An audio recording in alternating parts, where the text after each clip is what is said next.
with Omoshola Deji right here on my channel. I, wherever you are watching me from, it's a good evening today, night of August. Well, I have three topics in mind, three topics. So I'm thinking of the one to talk about first.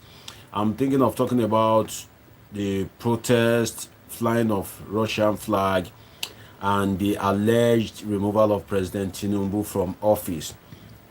This is the channel where you get the truth that it is, because this is the channel of a political scientist. So I'm thinking of talking about that, the protest, and President Tinubu's alleged removal from office. Then I also have this Indume topic in mind. Ali Indume, when he was saying that the Tinubu presidency is being run by kleptocrats and catechistocrats.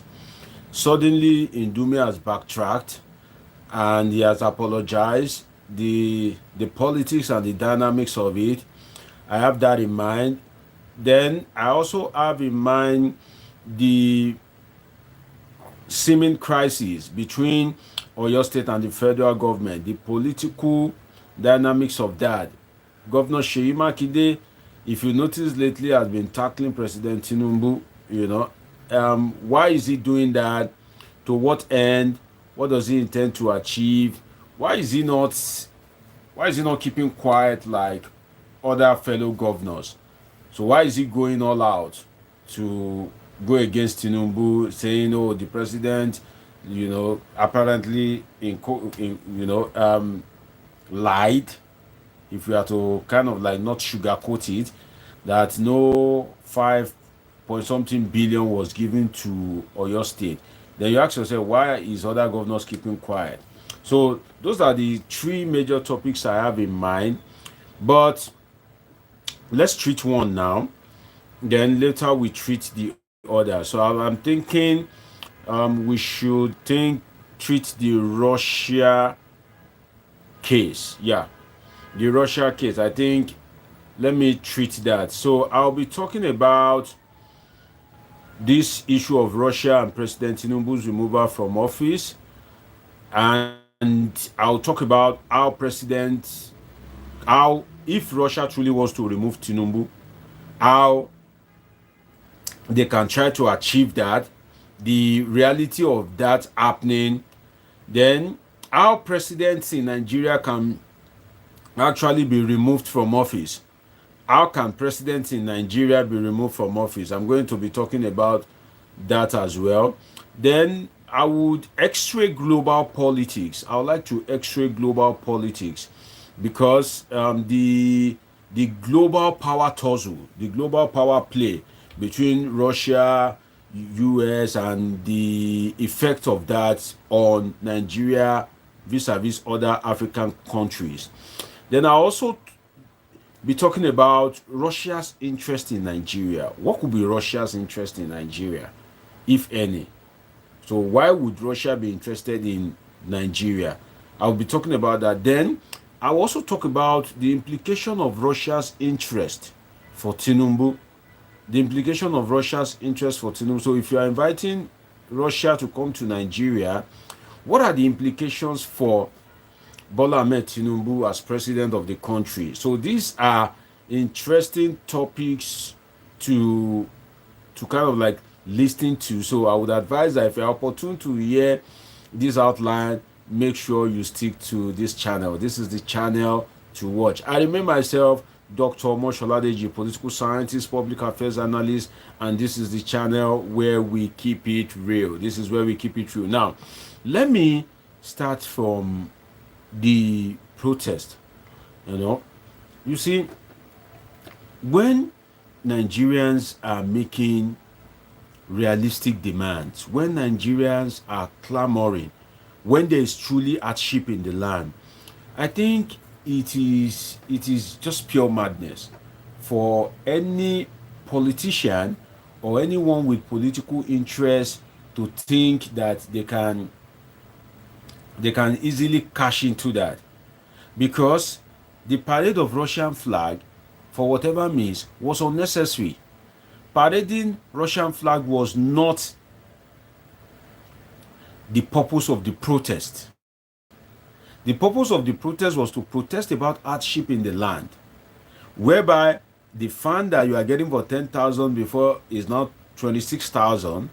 The one you are getting for 25,000 is now 120,000, whereby you buy goods in the market for 700, and the next week, if you go to market, it will be like 1,200. So the protest was an organic, genuine one, because everybody is feeling the hardship, both the rich and the young. The gbedu enter body, as they say. So if such a protest is being held, I think it is just pure madness for anybody to think that they can use that opportunity to want to now put in their own political interest. But now that that has happened, why would anybody want to, if I believe if Russia has interest in Nigeria, Russia won't go about parading their flag. This is a matured country, a very developed country. All those things, they are not done in the open. They are done underground, under G work, Get some people that can, create the magic, just as it's done in other countries, and make it happen. So Russia will not be that silly to say, okay, you guys are protesting, oh yeah, take our flag, go and be carrying our flag. No. But let us touch about the global dynamics. If you look at Russia, Russia is the nation symbol of the Soviet Union. You will recall that the Soviet Union,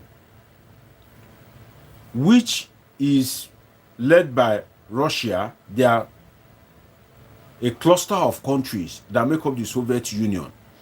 But Russia is the frontline country. After the fall of the Soviet Union, US became global power, the United States.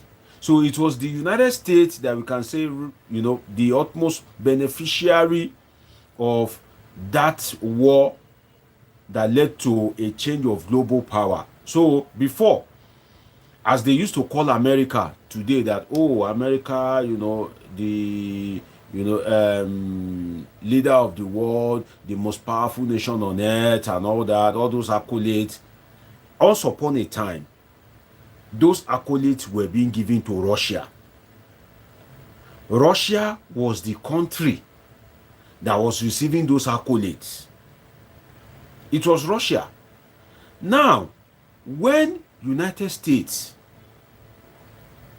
gain over that, almightiness from Russia, you see that Russia went on the low. Russia piped down, but Russia has not given up. And that is why you see that this war between Ukraine and Russia is because the major cause of that war is Russia believes that Ukraine is naturally part of the Soviet Union. So if you are part of the Soviet Union, if you are now obnobbing with the US, UK, Canada, France, all these Western countries, maybe because of aid, because of loan, or for whatever reason, that means you are further weakening the Soviet Union. And that was the major anger of Putin. Putin wasn't happy with that. He wasn't satisfied with that, come on, Ukraine, how can you want to undermine the Soviet Union that we should be thinking of how to develop? We should be aligning together and be thinking of how to wrestle power from this United States. But rather than for you to align with me, Russia, you are now aligning with the West, which is our enemy. It's just as, let's say, an African now is now aligning with an Asian country that have different orientation.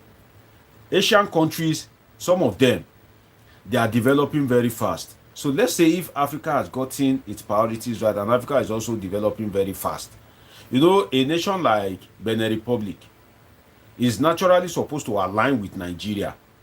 But if Benin Republic now decide to go and align with, let's say, Bangladesh or Singapore or Malaysia, you can imagine that. And Nigeria will now be like, come on. In Nigeria, there are Yoruba people. There are also Yoruba people in Benin Republic. That's exactly how it looks like. Oh. There are Yoruba people in Nigeria. There are Yoruba people in Benin Republic. It's just that the territory is different, but they are the same Yoruba people. That's exactly how it is. It's just as if there are Fulanis in the north. There are also Fulanis in Niger. That's another good example. So that was what majorly got Putin angry, that how can you align with US, UK and all that. So if Russia is interested in Nigeria, it has implications, because anything anti-Russia is pro-West. Anything pro-West is anti-Russia. In other words, if you are doing anything that favors Russia, whether economically, politically, socially, technologically, the West, which is those US, UK, all these countries, they will naturally be seeing you as their enemy. Naturally. If you do something that is against Russia, even if you are not their friend, they will naturally be seeing you as their friend. And if you reach out to them, they will embrace you. Because the world, all those Western countries prefers to have these people, US, as the global power than Russia. They believe that US will promote democracy, free market, perfect competitive market. Like US is there, they can predict what US can do. US ideology is getting entrenched. But if Russia regains that global power thing, is going to restructure the global space economically, politically and all that. So if you do anything that is pro-Russia, you are anti-West. If you do anything that is anti-Russia, you are pro-West. So there's this global power play. So that means that if you are inviting Russia to take over Nigeria, you are inviting Russia to take over Nigeria, you are naturally anti-West. I hope you get that. You are inviting Russia to take over Nigeria, you are naturally anti-West. So the Western countries, US, UK, Canada and all that, will naturally see you as their enemy. They will naturally see you as their enemy. Because why? They believe that what you are doing is against their interest. And don't forget that Nigeria is the capital of the black race. So that's one major implication. Those behind it will be seen as anti-West. And Russia is trying to strengthen its hold across the world, especially starting from to not, if it can be able to gain global power, at least if it can be able to share it, it's still gain. So in other words, if you can't gain global power, but if you can partition it, if you can share it, it's still okay, whereby some countries are super loyal to you,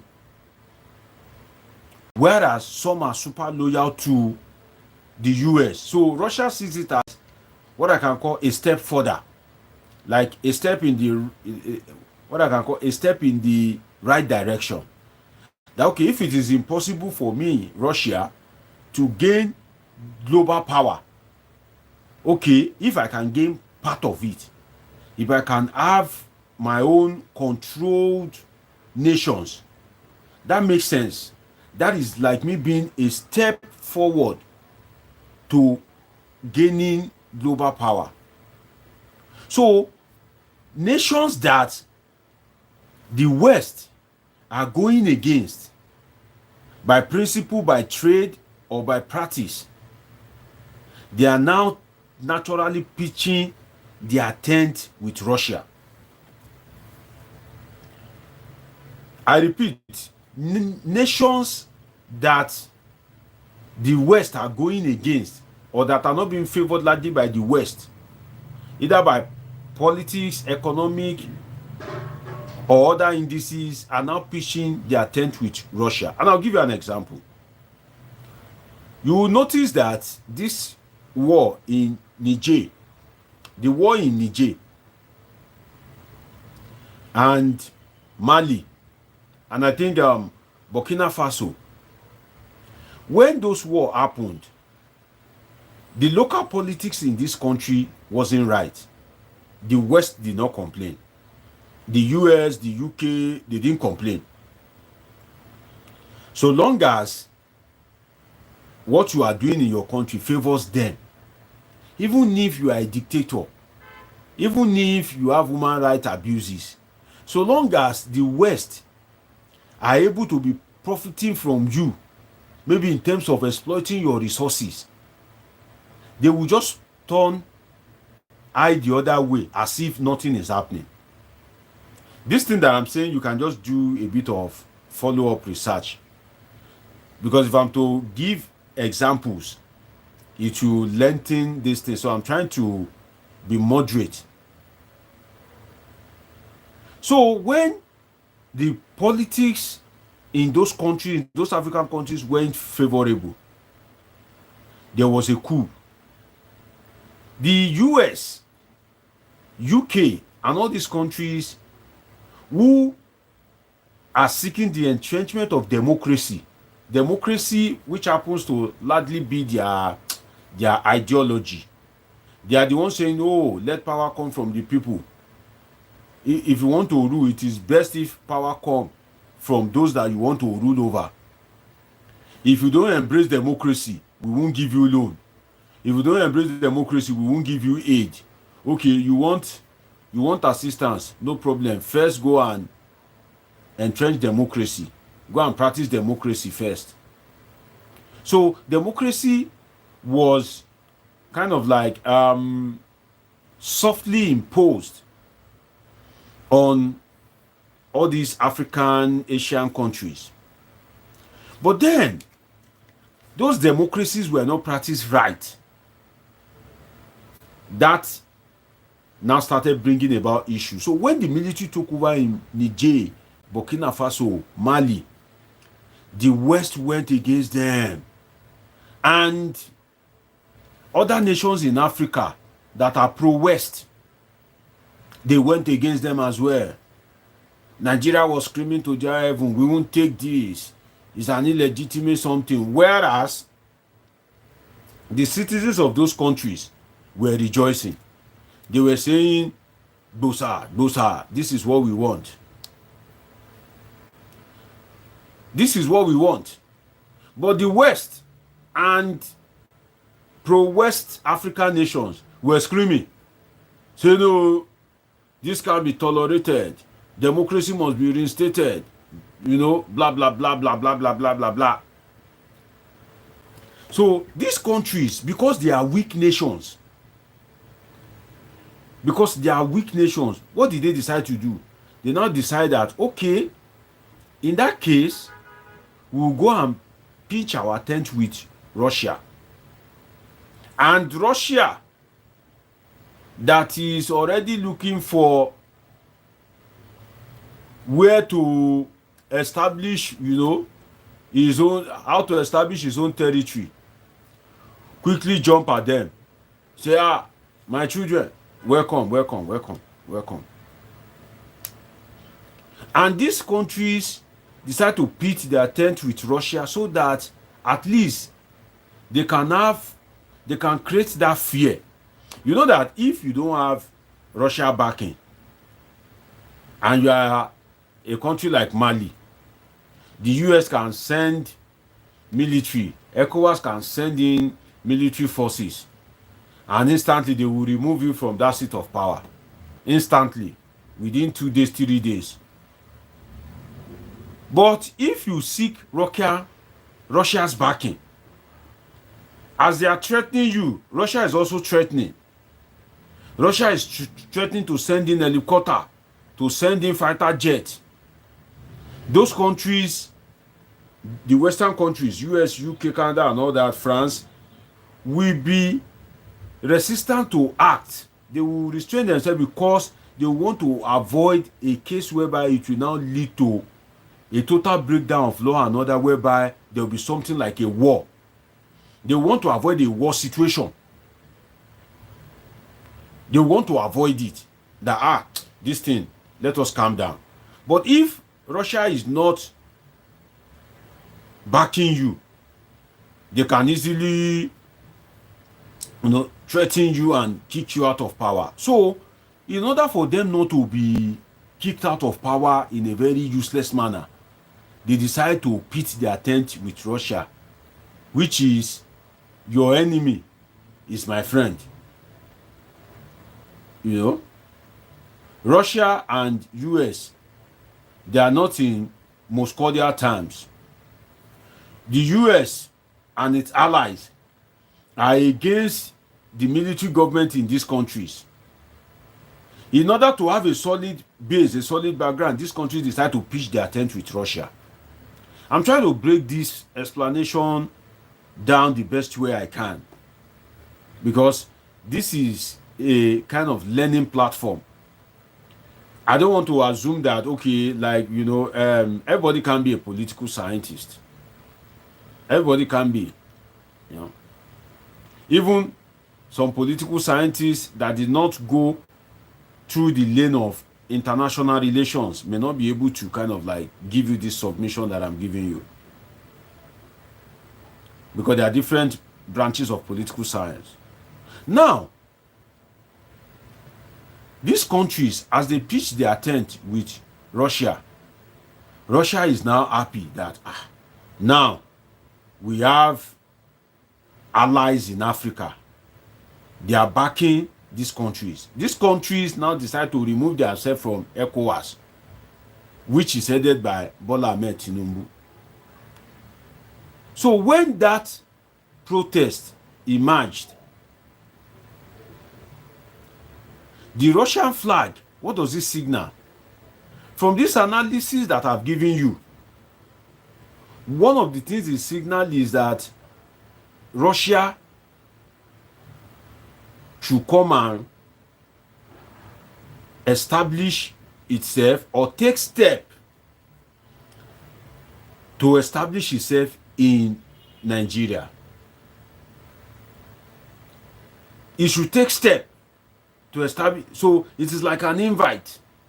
If you see a dog and the dog is not looking at you and you are now waving bone that has great aroma, that's like you inviting the dog.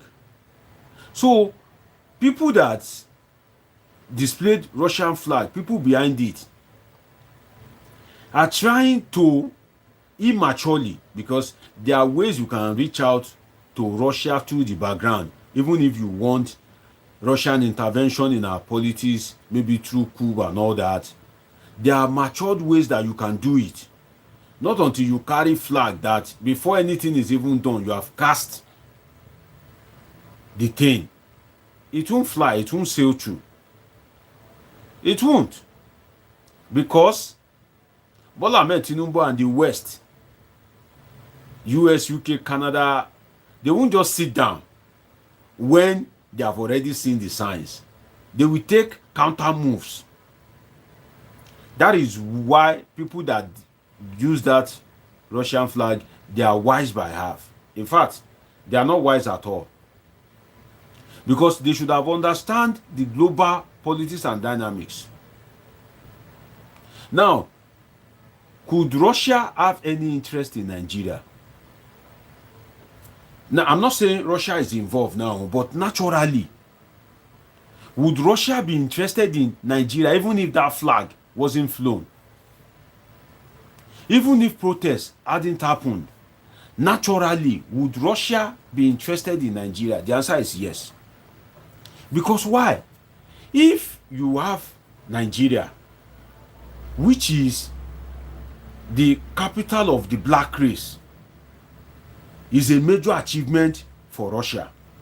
What am I trying to say? If a coup, for example, happens in Nigeria, and the perpetrators and orchestrators of that coup are loyal to Russia, if they are receiving order from Russia, it's a big deal for Russia. Because if you are able to entrench yourself in Nigeria, that means that you are gradually conquering Africa. You are gradually taking Africa away from the West. So it's a very big deal that if that can happen, Russia will be very happy. And you know that these guys, they all like power. Whether Putin, whether Trump, whether Emmanuel Macron, these are power-oriented guys. So if you now decide that, oh, we want to go and pinch our tent with Russia, Russia will be very happy, because it is a big deal for the country that, oh, we now have Nigeria. And if you have Nigeria, if you're able to capture South Africa, so you capture the most important country in the West, and you have all this Mali, Burkina Faso and all that, and you're able to capture like South Africa, add a place like Zimbabwe to it, you know, you've already turned into a big name. So Russia would naturally have interest in Africa. It is natural. It is natural because Nigeria is a very strategic country. And you know what? As much as Russia will have interest in Africa, particularly Nigeria, those US, UK, Canada are not ready to lose Nigeria for anything.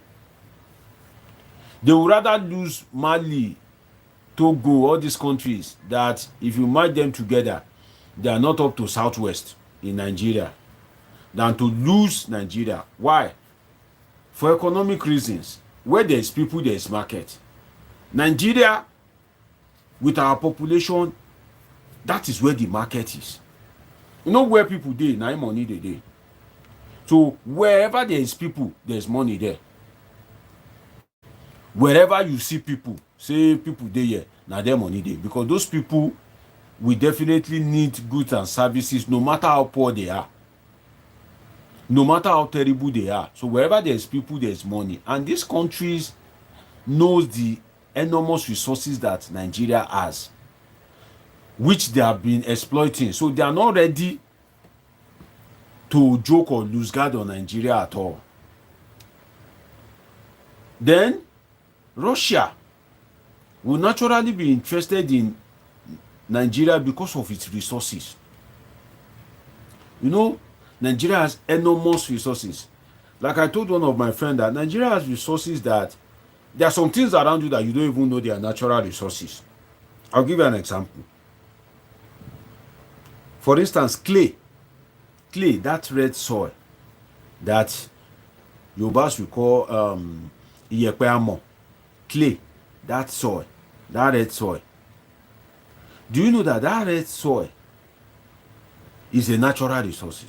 Do you know? There are some countries that are looking for it. There are countries that they want to use it to bake all these fancy flower vase, because it is more cheaper to use that than to use all these ceramics. that they want to use it to mold fancy flower vase, all these things, they don't have it. But Nigeria have it in abundance. Go to your village, you will see it wasting there. At least I know of Ogun State, all these, or your Osun. It's just there. It's a natural resources.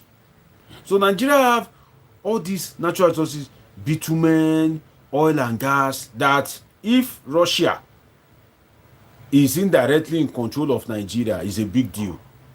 So based on population, which is transcend into the market, population, based on the population, Russia will be interested in Nigeria. Based on the natural resources, Russia will be interested in Nigeria. Based on power struggle, global power struggle, Russia will be interested in Nigeria. So you can see that even if Russia has not sent them to go and fly its flag, but will Russia be naturally interested in a country like Nigeria? The answer is yes. A very strong yes. Because if Russia is able to capture Nigeria, if Russia is able to lay its hold on Nigeria, it's a very big deal. It's like you have reduced the power, the authority of the West. And if you have Nigeria, you are able to establish your base in Nigeria. Nigeria gives you free hand. It is very easy for you to penetrate countries like Togo, Benin Republic, all these countries that are not up to, that their population is not up to that of Lagos State. It's very easy for you. And you know that Nigeria is very wide. Like, you know, where there is people, there is money. Then that particular country also have natural resources. So if anybody is saying Russia will not be interested in Nigeria, it's a big lie. Russia would naturally have interest in Nigeria. So if Russia have the opportunity, but Russia will not capture Nigeria in a stupid way. If Russia wants to capture Nigeria, they will do it codedly, underground work. Look for military guys that are dissatisfied. Look for military guys that they can use. When they look for them, you know, Alaja, I see you. Good evening, ma. When they look for them, you will see that they will now use those guys to capture Nigeria. Those military guys. So it will be like it is a very discreet something. Very, very, it is being done in a very discreet way. It is not something that they will just do and, you know, and just push people out that, oh yeah, we're carrying our flag, because they know that will alert the US, the UK, Canada, and all these, you know, countries that are aligning together. Now, the implication of this Russia's interest, you know, please, if you know how to like this video through that love icon, please, you know, help me be pressing it so that at least it can increase the visibility of this studio. Now, the implication of this Russian interest, what is the implication for Bola Ahmed Tinubu?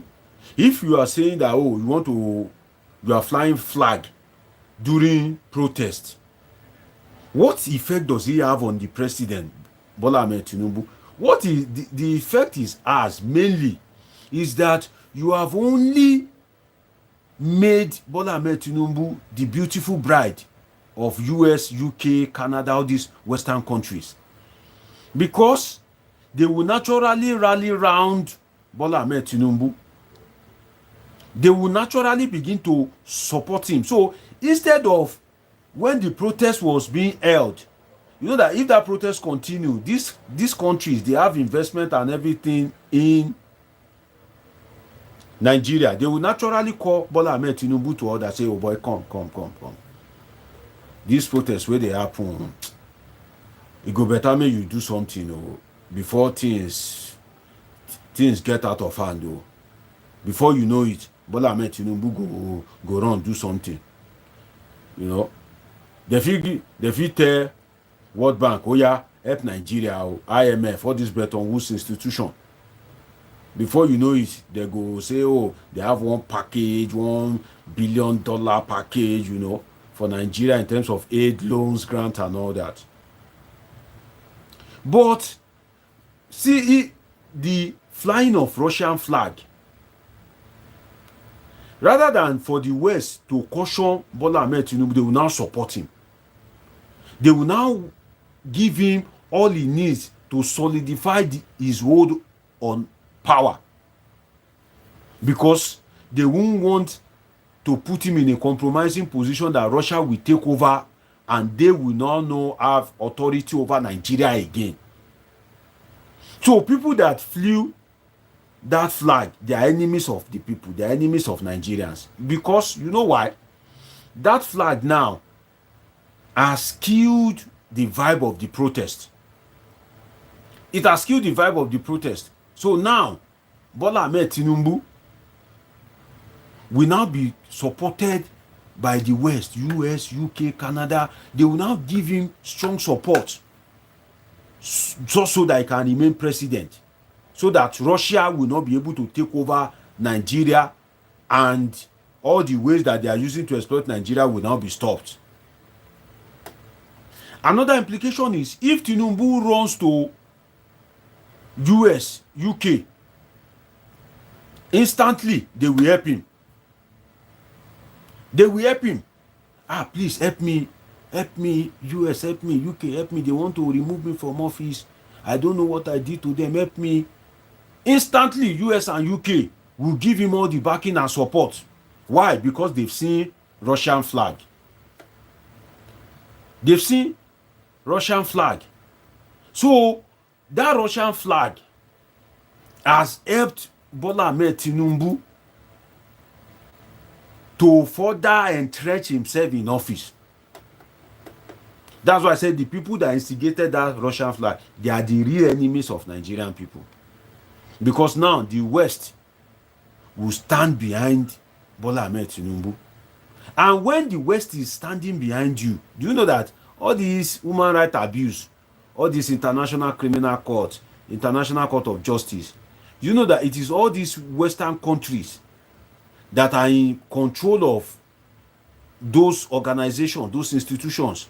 So, in other words, since you flew Russian flag and Russia is supporting and the West decided to back Bola Ahmed Tinubu, the implication of it is that if the military, the police, if they kill and destroy, na Sahara. Because those that can hold Bola Ahmed Tinubu to account on account of extrajudicial killing, human rights abuses, they are solidly behind him. And he will tell them that those that were killed were the pro-Russian people. And immediately, US, UK, all these international criminal court, on the year they are Russian people, they'll just say, okay. That's the end. So it has given Tinubu more power to unleash terror. It has given him more power for the police and military to kill and destroy, and nothing will happen. Note that something usually happens when the West is not supporting you. If you are a president and this Western country, US, UK, France, Belgium, Germany, if they are supporting you, no matter the amount of people that you kill, no matter the human rights abuse, na Sahara. So that is the implication, and all these things are against the interest of Nigerians. Bola Ahmed Tinubu, that is naturally a power-oriented guy wey like power, wey cherish power.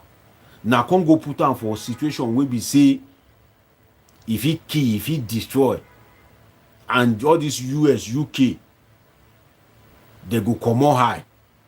Na come go put am for situation wey be say all this US, UK, they will now stand behind him and say, right on, bro. Make sure nothing happens to your government. So those people that instigated the flying of that flag, they are enemies of Nigerian people. So now I've talked about global politics. I've talked about Russia's interest in Nigeria. I've talked about implication of Russia's interest for Bola Ahmed Tinubu.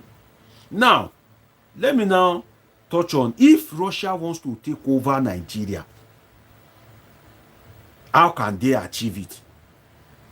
I think that's another good aspect to touch on. Let's imagine that, okay, Russia is planning to, interested in, or intending to take over Nigeria. What are the ways that this thing can be achieved when Nigeria already has a legitimate government? Number one, you know Russia has all these mad technologies.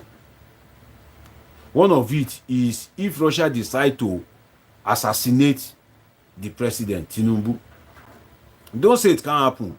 It's the easiest thing for a country like Russia to do. If they're interested in bringing somebody like Tinubu down, it's the easiest thing for them. They know how to sit in Mali or Niger and they will program the bomb that will land directly where Tinubu is. That's how powerful in terms of technology all these countries like Russia are. They will just sit down in one place.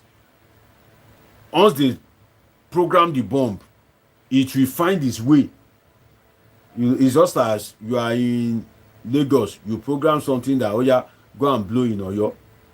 That thing already has something like a GPS. It will go, you will find its way. When you reach that destination, when they are doing rallies in Nigeria, all these, rally, president attending a function, don't forget that Russia has mad snipers, well-trained snipers that they cannot fire more than one shot. They will hit you. That's what they have been doing all their life. That's what they are trained for. So if Muritala Mohammed can be assassinated that year, don't say that somebody like Bola Ahmed Tinubu can be assassinated. So if Russia truly wants to take over Nigeria, assassination is one of the means, especially if there is a conflict, a rift between Tinubu and Shetima. If Tinubu and Shetima are not in good terms, and Russia is able to clinch Shetima, and they are saying, you are the number 2, we will make you number 1. How we will do it, don't worry. If Shetima is now their boy, you know that this one now is not a coup. It is still democracy. Naturally, if Tinubu dies, it is Shetima that will take over. Russia will now be strategizing how to eliminate Tinubu. And if they want to do it, if they are desperate about it, they will do it. Because Nigeria doesn't have that technology. They don't have that sophistry in terms of technology. Our security architecture is very porous. So if Russia is determined to finish Tinubu, they know how to do it. So that is one of the ways. There are some countries that they even send emissaries to go and eliminate somebody on another soil in a foreign land. I watched a video whereby it was at the airport that I think it is North Korea, has already implanted one of their emissaries. The guy that was flying in did not know that somebody is waiting for him. The person only, I think, gave him maybe handshake or hug or something like that.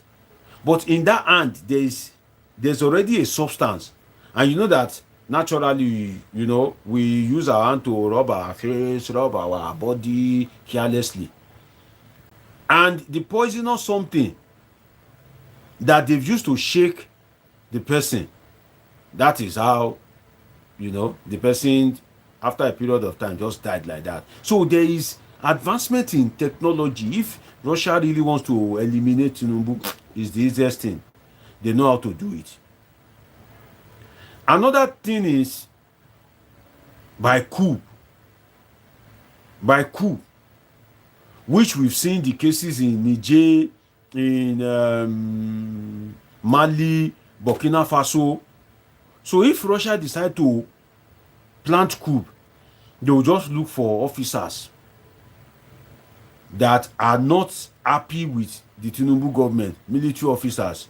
If it is money, money is not the problem. And you know that money is always a problem to our Nigerian people. Give them money, they want more money. Give them more money, they still want more money. So they will just plan that coup strategically, codedly, and before you know it, they will just kick him out of office. Then those military guys that perpetrated the coup will now install somebody there that will now be listening to the dictate of Russia. So all these things, whether assassination, whether by coup, these are very coded things. These are things that you plan codedly. It is not something that you just plan and say, oh, I want to go and, remove the president. Oh, yeah, you people, start flying flag in Kano, in Bauchi. No, now. Russia is not that stupid. And the people that even did that, they are not even wise at all. They are not wise at all. Because they could have found a way to reach out to the Russian government and say, oh, we are so group. We are so coalition. So they will meet with emissaries of the Russian government in a secret meeting that, oh, we are interested in Russia's ideology and we want to remove the president. We need your support. Russia will now say, okay, that's good. I'm also interested in your country. What do you need? Who can we use? Is it money? Is it technology? That's how things are done, not just by just carrying flag, No. Now, they've used that carriage of flag to kill the vibe of the protest. Because now, the Tinubu government is not even focusing on the demand of the people. Their own is, oh, they want to remove us from office. They want to remove us from office. Which is not the reason why the protest was organized in the first place. So you can imagine that. You can imagine. So it is by coup. But since I've touched on assassination, since I've touched on coup, let me just say, okay, like other ways that the president can be removed from office is by impeachment. By impeachment, but Russia cannot achieve it through impeachment because Akpabio. Does Akpabio look like somebody that wants to impeach anybody? No, because the guy is there just enjoying himself. And don't forget that Tinubu has stronghold on the National Assembly. If you can tell the National Assembly to go and change the national anthem to the old one, and instantly, within few days, few hours, they've changed it with speed. Imagine that. If you tell the National Assembly to pass this police bill that will elongate the tenure of Egbetokun, and with speed, they just do it. Fiam. It shows that the president has a very strong hold on the National Assembly. And don't forget that most of these, your senators, House of Rep that you are seeing, they are Tinubu boys. So majority of them, is either Tinubu that helped them into office, or is it Tinubu that even helped their godfather into office. For instance, now, if you are a godson of Dapo Abiodun, the Eleyi of Ogun State, if you are a godson of Dapo Abiodun, definitely Tinubu is like a political grandfather. So most of the people in the National Assembly, Senate and House of Rep, they are either the political sons of Tinubu or political grandson. So is it that National Assembly that want to impeach Tinubu? So that one is not realistic. So even if Russia want to go through the means of impeachment, it cannot work. Because Tinubu has strong and staunch loyalists in the National Assembly. Then another way that the president can be doing if he naturally dies. But if he dies, do you have the loyalty of Shettima? Do you have the loyalty of Shettima? Does Russia have that loyalty of Shettima? And will Shettima be willing to align with Russia? The answer is no. Shettima will be willing to align with the Western countries than Russia. So that is just the synopsis of, the protest, flying of Russian flag, and Tinubu's removal from office. As it is, anybody that wants to remove Tinubu from office will wait till 2027. And with the way Nigeria is, and the way this president has been able to hold on to power, being a power-oriented politician, after 2027, there's high probability that we still use another 4 years, making 8 years. Because it won't just go away like that. It won't just go. So if you are complaining that, this government, calm down. Because this journey, now 8 years journey. And now just 1 year. Now don't they scream, now don't they shout. If care is not taking. Now 8 years, now still they go 8 years. So Tinubu will definitely run out his term, except God kills him. Because now, the support that the West are not giving him before, the backing that US, UK are not giving him before, now they are giving him. But all these things are always done like under G. No be something where they loud, they know they louder now underground something. So the support where they no give him before, now that they give him. That they give him now. That they give him that support. So you can imagine.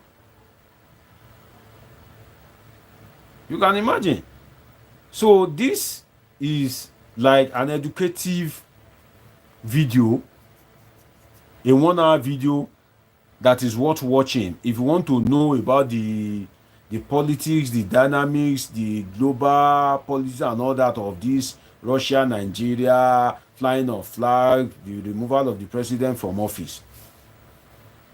So my next live, I will talk about this Indume. I told you I have 3 topics in mind. This Indume, Ali Indume, that says Nigeria is run by kleptocrats and kakistocrats. Now he has apologized. Why? The real reason. So I will, as a political scientist, I will give you some of the reasons that can make him to backtrack. And trust me, it will be one of them. It will be one of those reasons. And I'm sure you don't want to miss it. Also, I have this 2027 presidential polity that's already shaping up. And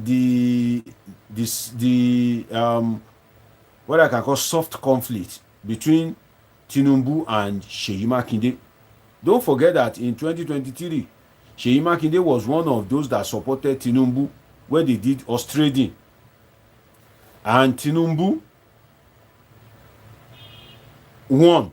Seyi Makinde won, worked against the candidate of his party. Now, they seem to be working against each other. And 2027 is still far. I will dissect it for you. I will give you the in-depth analysis of it. But I decided to do this Russia own today because this Russia thing, it takes some great intellect. It's not just a topic that you just pounce on. No, you need to have a great understanding of the global dynamics and issues. So keep this video, play this video, share it with others. It's an educative video. Share it with others. Don't learn alone. I remember my humble self, Dr. Moshola Deji, political scientist, public affairs analyst. Please, if you are yet to subscribe, maybe YouTube just recommend this video for you. Please subscribe to my channel, Politum with Omosholadeji. Like, share, comment. If you have any question, like I said, as I always say, I'm a political scientist. I'm not an engineer. If you give me engineering, I can fail. If you say, oh, come and go and sew this clothes, I can fail. If you give me plumbing work, I don't know how to do it. But this is my specialization. I'm not just running commentary. I'm giving you expert in-depth analysis. So if you have any question, drop it in the comment section. Go to Facebook, Politintk with Omosholadeji. Follow me there. Share, like, subscribe. Till I see you again very soon, very, very soon. I remember I'm myself, Dr. Omosholadeji, political scientist, public affairs analyst. Thanks for sharing your time with me. Till I see you again, stay blessed.